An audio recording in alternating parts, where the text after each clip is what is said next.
when we say Krishna. The essence of who he is.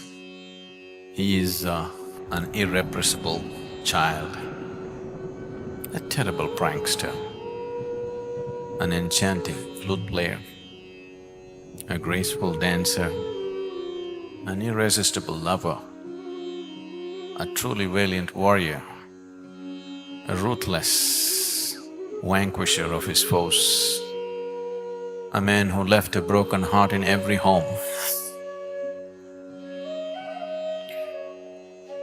an astute statesman and kingmaker, a thorough gentleman, a yogi of the highest order,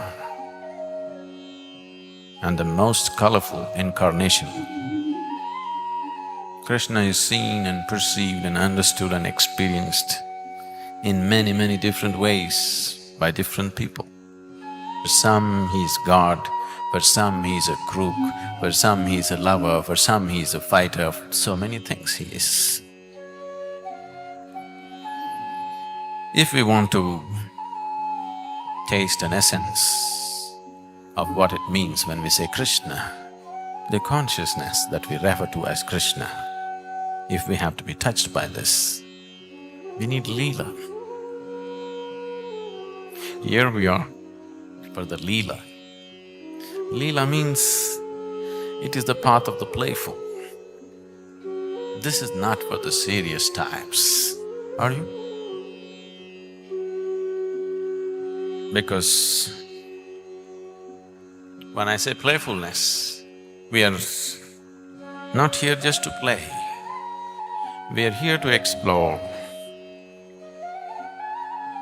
the most profound and the most serious aspect of life, but playfully, conducted playfully.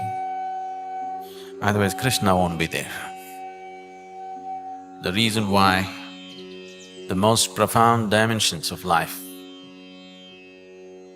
have been missed by the vast population in the world is because they do not know how to be playful.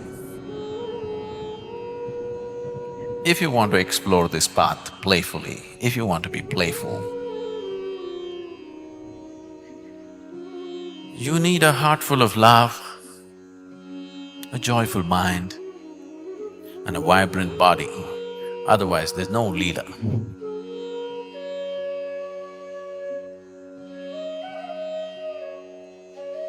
Namaskaram everybody. Today on this auspicious day of Janmashtami, I want to share the words 1 to 3 of chapter 16 of Gita, that how Shri Krishna shares the 26 qualities of saintly nature. So today on this auspicious day of Janmashtami, I have started reading Gita and I don't know when I will be able to complete it, but I have taken a challenge to read Gita daily at least 2 to 3 shlokas. So whatever I will learn, I will share with you with either the shorts video or the long video. So let us see first what chapter 16 verse 1 to 3 says. Chapter 16 verse 1, 2 and 3. śhrī-bhagavān uvācha abhayaṁ sattva-sanśhuddhir jñāna-yoga-vyavasthitiḥ dānaṁ damaśh yajñaśh svādhyāyas tapa ārjavam ahinsā satyam akrodhas tyāgaḥ śhāntir apaiśhunam dayā bhūteṣhv aloluptvaṁ mārdavaṁ hrīr tejaḥ kṣhamā dhṛitiḥ śhaucham adroho nāti-mānitā bhavanti sampada daivam abhijatasya bharata. Now in this shloka, Shri Krishna describes 26 virtues of a saintly nature which should be cultivated as a part of our spiritual practice for elevating ourselves to the supreme goal. Now let us see word by word what are the 26 virtues of saintly nature, as well as let us see what each and every word of the shloka means. śhrī-bhagavān uvācha means the Supreme Divine Personality, that is Shri Krishna, says abhayaṁ, fearlessness, sattva-sanśhuddhir, that is purity of mind, jñāna, knowledge, yoga, spirituality, vyavasthitiḥ, steadfastness, dānaṁ, charity, damaśh cha. Cha means and dama means control of senses. Yajñaśh cha. Cha means and yajna means sacrifice. Svādhyāyas, that is study of sacred books. Tapa, austerity. Ārjavam, straightforwardness. Ahinsā, non-violence. Satyam, truthfulness. Akrodhas, absence of anger. tyāgaḥ, renunciation. śhāntir, peacefulness. Apaiśhunam, that is restraint from fault finding. Dayā, compassion. bhūteṣhv, towards all living beings. aloluptvaṁ, that is absence of covetousness. mārdavaṁ, gentleness. hrīr, modesty. ārjavam, that is lack of fickleness. tejaḥ, vigor. kṣhamā, forgiveness. dhṛitiḥ, that is attitude. śhaucham, cleanliness. adroho, that is bearing enmity towards none. Na means not. nāti-mānitā, that is absence of vanity. bhavanti are. sampadam, qualities. Therewith, that is godly. abhijatasya means of those endowed with. Bharata, the scion of Bharat. So, the Supreme Divine Personality, that is Shri Krishna, says, O scion of Bharat, these are saintly virtues of those endowed with a divine nature.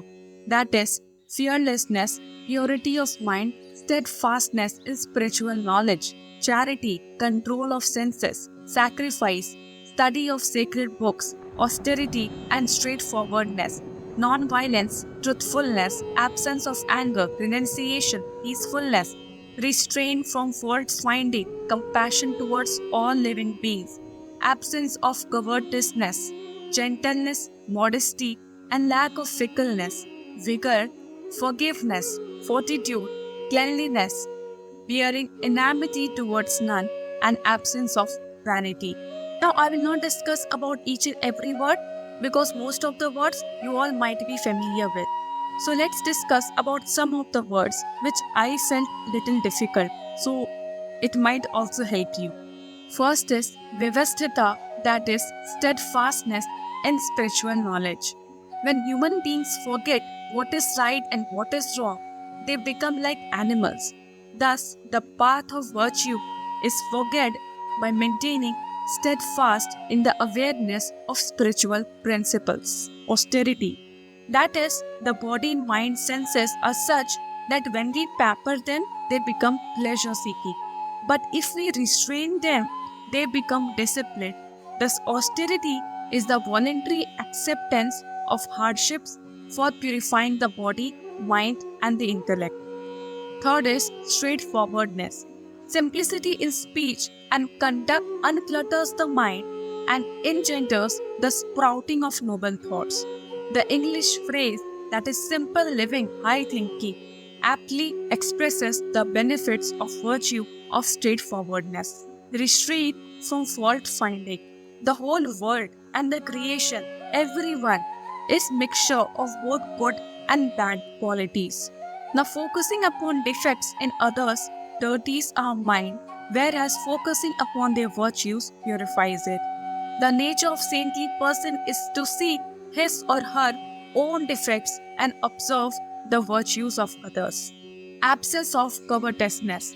Greed is the desire to accumulate more and more what one legitimately needs for the maintenance of the body. Under its sway, people acquire huge amount of wealth and possessions, though they know that at the time of death, everything will be left behind. So freedom from such covetousness leads to contentment and inner peace. Lack of fickleness. We may begin with good intentions, but if we get distracted by temptations and hardships, we cannot complete the journey. Success on the path of virtue comes by unwavering pursuing the goal despite of diversions that come on the way. Fortitude. It is the inner strength and determination in pursuing the goal, even when the mind and the senses are veered due to unfavorable circumstance. Most of the important things in the world have been accomplished by people who kept on trying even if there seemed to be no hope at all. So these were some words which I felt difficult, and I hope all the words would be clear to you. So if you loved the exploration and found the video meaningful, do not forget to give it a like, share and subscribe. Up to next, stay safe, healthy, happy and namaskar.